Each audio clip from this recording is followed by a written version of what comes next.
Choppers a throwaway. Hustle the overweight. That's why they follow me, huh? They think I know the way. Cause I took control of things. Ballin' the solo way.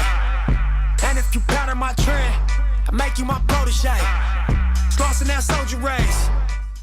Hey everybody, Happy New Year's, Happy Holidays. Last year I did my predictions for 2021.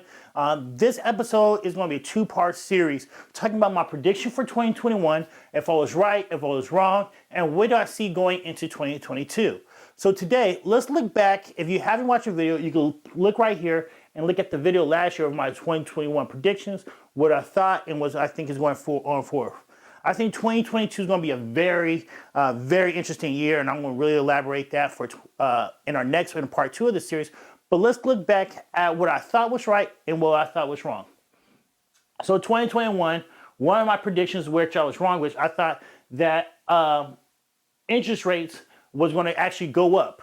And I predicted that, but what actually happened was interest rates actually remained low. And I was actually wrong about that. I thought because of inflation and everything that we might see interest rates started creeping up. In reality is we haven't really seen interest rates creep up at all. So I give that wrong. But what was I right about? I was right about more COVID shutdowns. We've seen more regulations and more rules due to COVID. Because I thought last year that COVID was not going to be over with. And with this new variant, we're starting to see more shutdowns.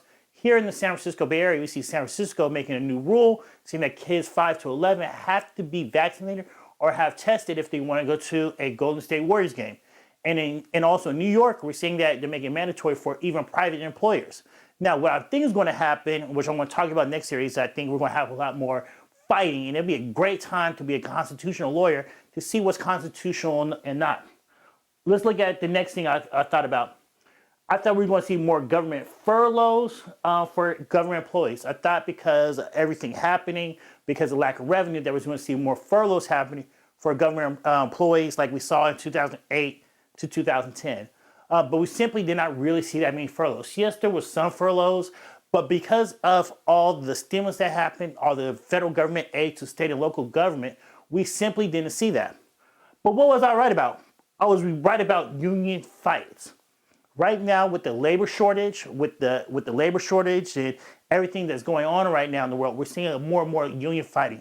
We see that with Deere, we see that with the staffing of fast food restaurants. We have more union fights. And we don't have this on the big time news, but we had a record amount of union fights in September, October.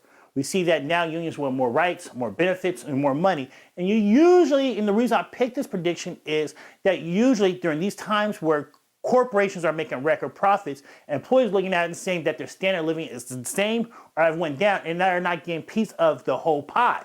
So that's why I thought that we were going to see more union fighting, and I was absolutely right about that. We can see it in papers all across the country. We see it with nurses. We see it with Kaiser. So we're seeing that a lot. So I was right about union fighting. But here what I was wrong at. Local and state budget issues. I thought local and state budget issues was going to be crap. But due to two things, it was not. The first thing why it was not was that in the state of California, a lot of revenue comes from capital gains taxes. And ever since what we see is capital gains have the stock market and real estate market and all these investments have went through the roof, which means they have been collecting tons and tons of money when it comes to capital gains taxes. Now, the second reason is due to all the stimulus, like I said before, from the federal government has supported local and state governments. So we did not see the budget issues for the local and state. But what we did see, which I was right about, is inflation. The big talk is inflation. I heard today, I was reading an article, how people are comparing Joe Biden presidency to Jimmy Carter. And one of the big issues that they both have was inflation. And I think we're going to continue to see inflation go on because we have printed 40% of the world money that ever got printed has been printed since COVID. And also because of supply chain issues and labor issues, the cost of goods are going to continue to go up. So we are going to see more inflation. Another thing I was wrong, though, was bankruptcies. I thought we was going to have a record amount of bankruptcies. But because, once again, through government intervention, there's been so much government interventions with the foreclosure and eviction moratoriums, which I was also wrong about. We, in those moratoriums and delaying it, and all the stimulus that came out for small businesses and businesses such as the EIDL money, the PPP money, we simply did not see the record of bankruptcies. even now, we actually have a downturn in this last third, fourth quarter of the number of bankruptcies. Will that carry over for the new year? You got to watch part 2 to really see. But here's one thing I was right about, COVID remaining.